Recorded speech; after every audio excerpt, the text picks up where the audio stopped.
The joke is on you.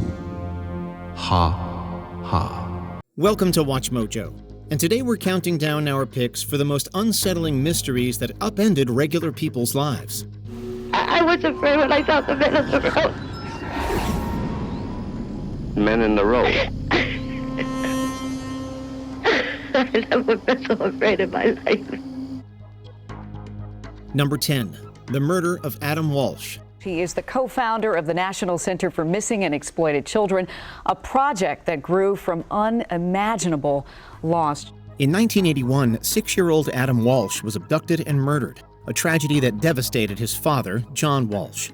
The loss shattered John's sense of identity, and he and his wife endured overwhelming grief and a strained marriage. John was consumed by guilt, blaming himself for not protecting his young boy, and for a time he struggled with depression. It is still so hard to hear that detail as you recount it all these years later. I know that this launched you into your life's work. But the tragedy also transformed him. Determined to prevent other families from suffering the same fate, John helped create the National Center for Missing and Exploited Children and later hosted America's Most Wanted. Despite John's mission, Adam's death left a permanent wound, and many questions still surround his murder. Serial killer Otis Toole copped to the crime, but he later recanted his confession, and many doubt his involvement. And Reve and I have had some very, very rough and rocky times.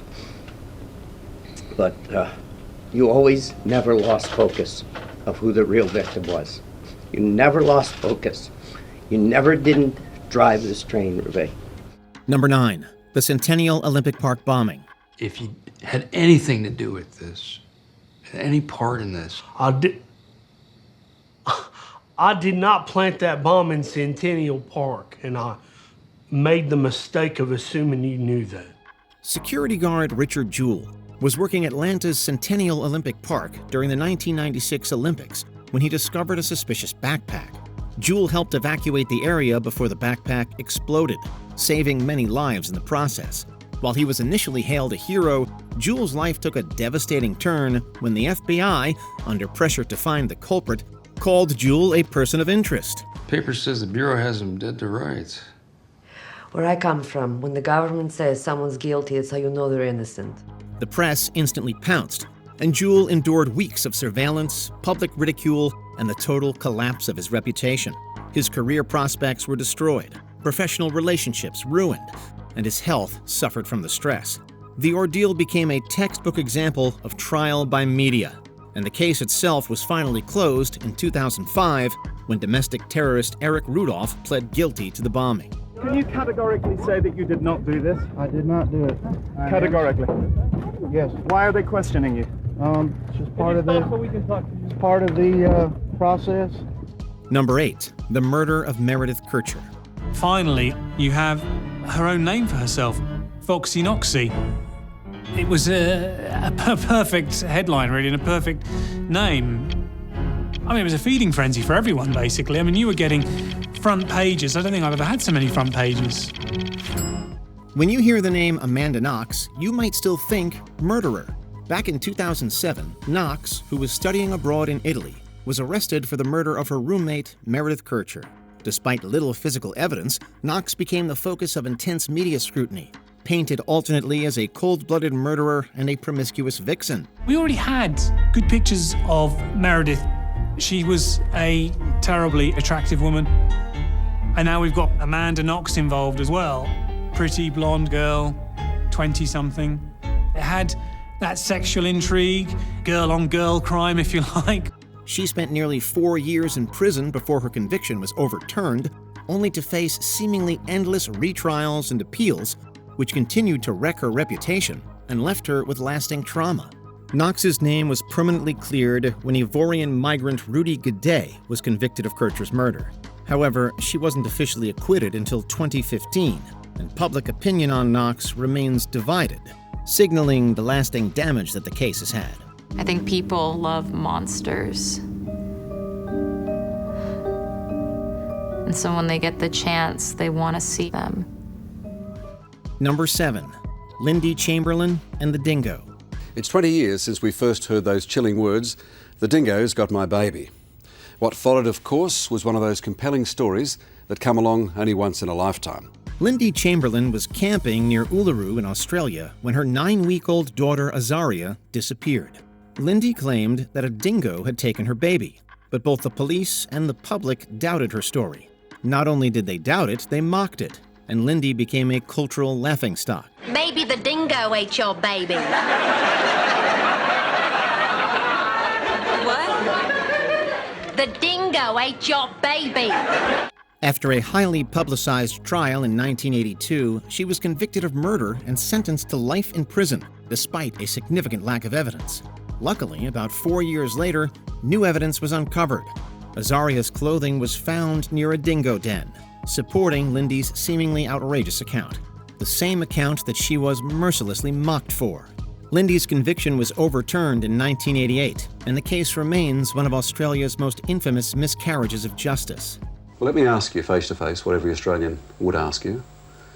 Did you kill Azaria? No way. I love that little girl. Number 6. The death of Ryan Stallings. They were very polite yet suspicious. They would not allow us to see Ryan alone. There would have to be at least 2 nurses or a doctor present. We were never allowed to be on his bedside alone.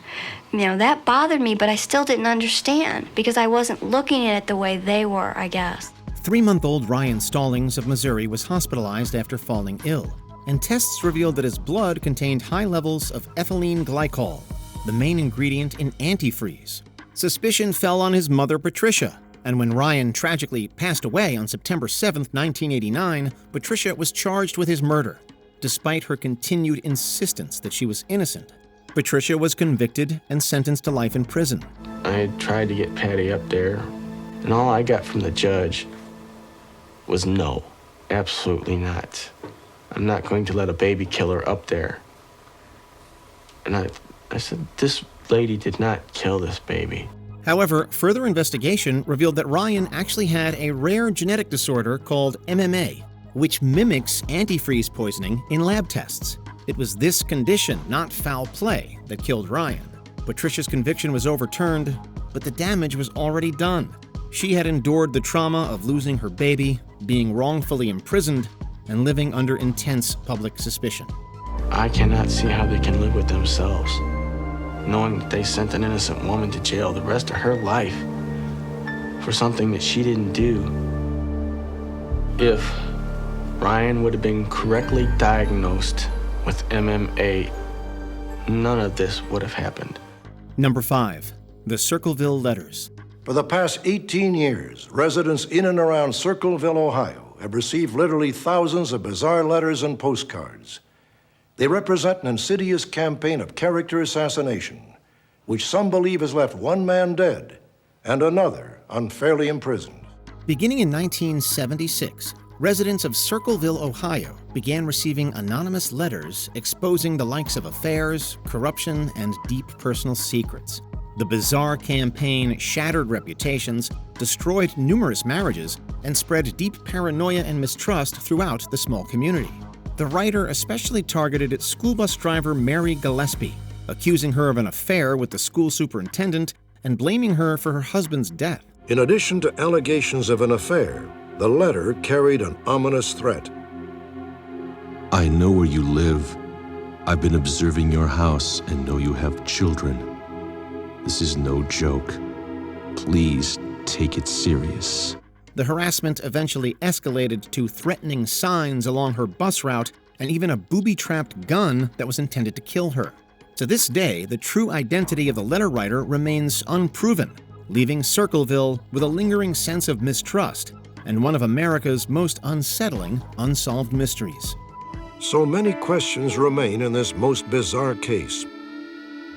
Who did write the Circleville letters? Number 4. The Centennial Park jogger case. And the word we got back from the hospital was that she was in extremely critical condition and good possibility that she would die. By the late 80s, New York was in a horrible state. And on the night of April 19, 1989, a woman named Tricia Miley was attacked and sexually assaulted while jogging through Centennial Park. Desperately looking for scapegoats, police used coercive interrogations to extract false confessions from a group of 5 Black and Latino teenagers, who became known as the Central Park Five. We had to go back out and start getting more of the kids that were involved in the attack.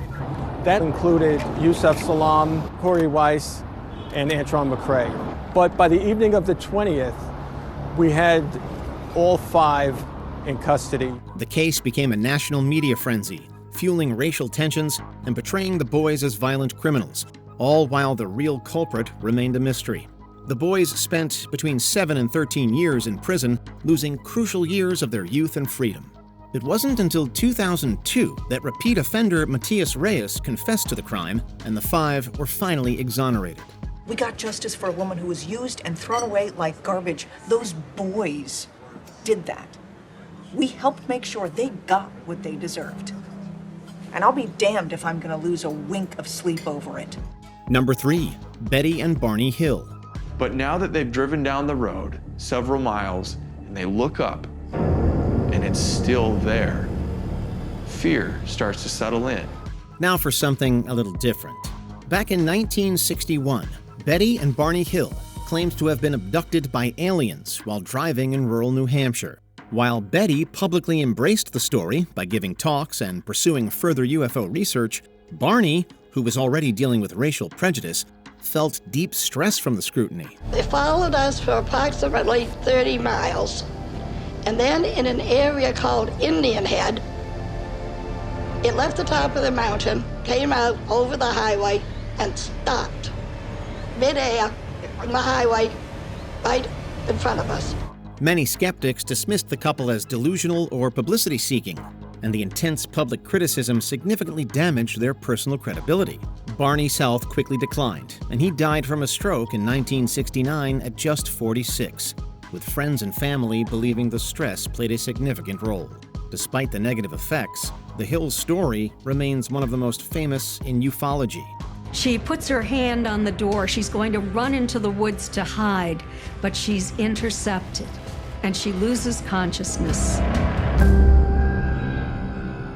The next thing Betty remembers is the alien beings escorting her through the woods and onto the spacecraft. Number 2, the Salem witch trials. Did you ever see anyone with the devil? No, I did not.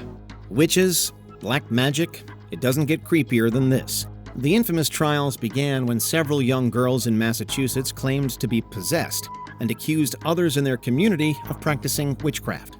Mass hysteria spread, leading to flawed trials based on spectral evidence and coerced confessions. I am no witch! You'll all burn in hell! Over 200 people were accused and 19 were executed, while others died in jail under deplorable conditions. Families were torn apart, reputations were destroyed, and property was confiscated. It was a deep mystery at the time, but there was never really a mystery. The accusations were completely made up and often motivated by personal grudges. It also didn't take long for the trials to be deemed a farce, and the convictions were annulled by 1711. From the Putnam's perspective and from the Paris's perspective, this is a great thing, because not only do they get to eliminate their enemies by accusing them of witches and potentially killing them, but they also create a kind of hysteria that brings people closer to their fundamentalist viewpoint.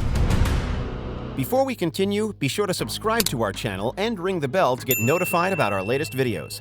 You have the option to be notified for occasional videos or all of them. If you're on your phone, make sure you go into settings and switch on your notifications. Number 1, the West Memphis Three. I think the cops just can't find who done it, and they got to put it on somebody. Perhaps the most infamous miscarriage of justice in modern American history belongs to the West Memphis Three, who were accused of murdering 3 boys in 1993. The prosecution relied primarily on coerced confessions and the satanic panic atmosphere of the era. The so-called confession of Jesse Misskelley was also riddled with inconsistencies, and physical evidence tying the boys to the crime was virtually non-existent. I want to tell the whole world my son's innocent because I know he is innocent. I know where he was, and I know he's innocent, and I want to tell the world, and I want the world to know. Regardless, they spent 18 years incarcerated, enduring isolation, stigma, and deteriorating mental health. But by 2011, the conflicting evidence was just too much to ignore, including new forensic evidence that pointed to another perpetrator, and they were released on an Alford plea. But freedom didn't erase the damage that was caused, and the murder of these 3 boys remains unsolved. I want to publicly thank Jason, too, just to let him know that I do acknowledge what he did, that he did want to keep fighting. He didn't want to take this deal in the beginning. And I recognize and acknowledge that he did do it almost entirely for me. Thank you.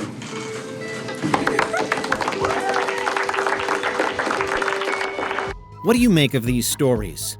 Let us know in the comments below. Did you ever see Giles Corey with the devil?